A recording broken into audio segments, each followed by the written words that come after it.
The Glamorous Life. Anyone who knows me will tell you that I don't smoke or drink, like nothing. Not even hookah. Never have. In fact, hookah bars remind me of a crack house.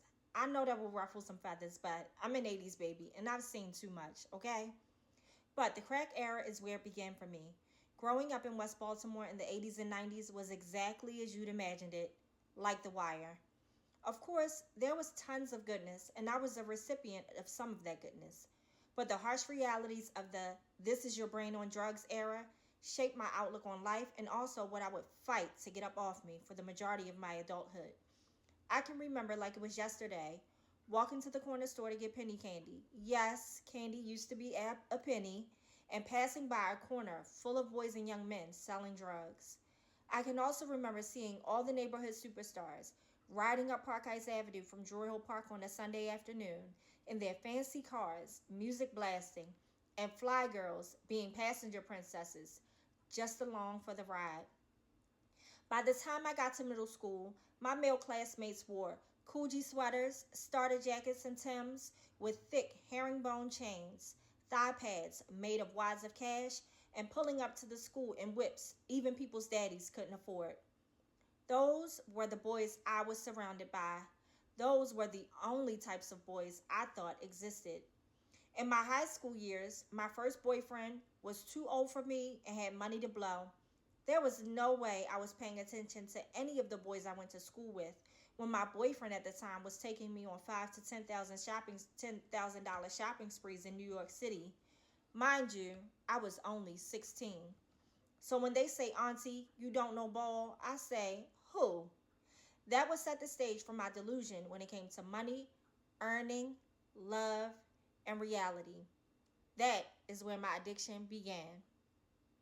It never occurred to me that there were young black men who did not sell drugs. Every boy or young man I knew was associated with the streets in some way. It wasn't until my freshman year at Morgan State that I learned that there were actually young men who had never been in the streets. When I say mind blown, mind blown. That was the first time I had been in close proximity to a different type of young man. I couldn't wrap my mind around the fact that there were young women whose parents actually bought them fancy things or paid for their cars, or even their parents were the ones who gave them a weekly allowance. I had only known my boyfriend to do that. My mother worked hard, but she wasn't giving me all the extras, you know?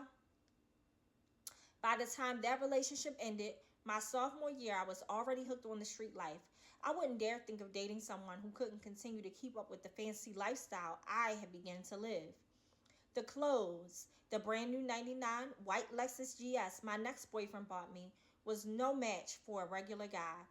Not to mention, there were no regular guys that were even interested in me, or maybe I just didn't pay them any mind. My world was made up of fast money, fancy things, dangerous surroundings, and a skewed idea of real love. Love was transactional for me. As a love interest, if you couldn't provide what I wanted, then you were of no use to me. It never occurred to me that I should be contributing more to a relationship than just the vibes, and there were plenty of vibes. I spent most of my 20s being artsy and free. You know, street dudes love an artsy girl, ghetto with a runway quality. Living in this city or that city, trying to find my way. It's by God's grace that I didn't end up in much more dangerous situations. I lived in LA for some time, so not my vibe. Everything seemed superficial. The irony, right?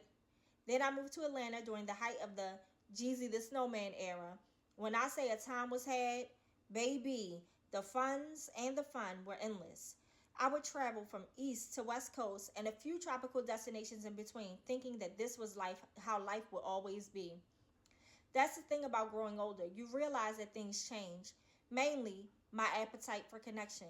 The realization that money can't buy love slowly crept in, and by the time I was 25, I was love starved, disillusioned, and yearning for something real. The money though, how would I ever wean myself off of the high of counting cash, buying bags, copping whips, and doing a bunch of super fun shit without a care in the world? How would I lose my desire for the boss? You know him, the quiet one in the cut who didn't say much but ran everything. How would I develop who I was outside of being a fly girl? How would I live a regular life after all I knew was money, money, money? Everyone talks about drug addiction from the user's POV or even the drug dealer's POV. But what about the women addicted to the life? The women who are recipients of the financial windfall that the streets create? The women who get addicted to never asking questions and never knowing the full story? Or even the women who get addicted to the bad boy persona of their partners and never desiring the good guy? What about the women whose self-worth becomes contingent upon all the things they acquire or who their dude is and not ever contingent upon who they really are? It took me years to settle into a regular life, fighting my desire to just go get me somebody with some money. Then I wouldn't have to do the work associated with my own self-development. I wouldn't have to reframe how I thought about myself, because low self-esteem will have you accepting all kinds of unfavorable treatment from people. I wouldn't have to raise my own moral compass, because how you do one thing is how you do everything.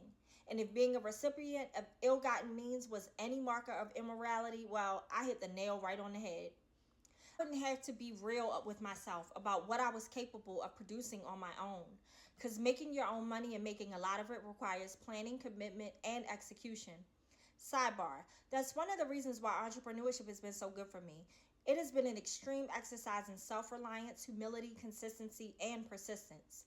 Not to mention putting into practice being interesting and loving who I am for myself first, but also having something to give that isn't based on superficial things. Reality is, everyone needs something from you, but that thing being only surface level cheapens the exchange. I had to learn to like for the sake of liking, love for the sake of loving. I had to learn to show up fully, honestly, flaws and all, before I could ask that of anyone else.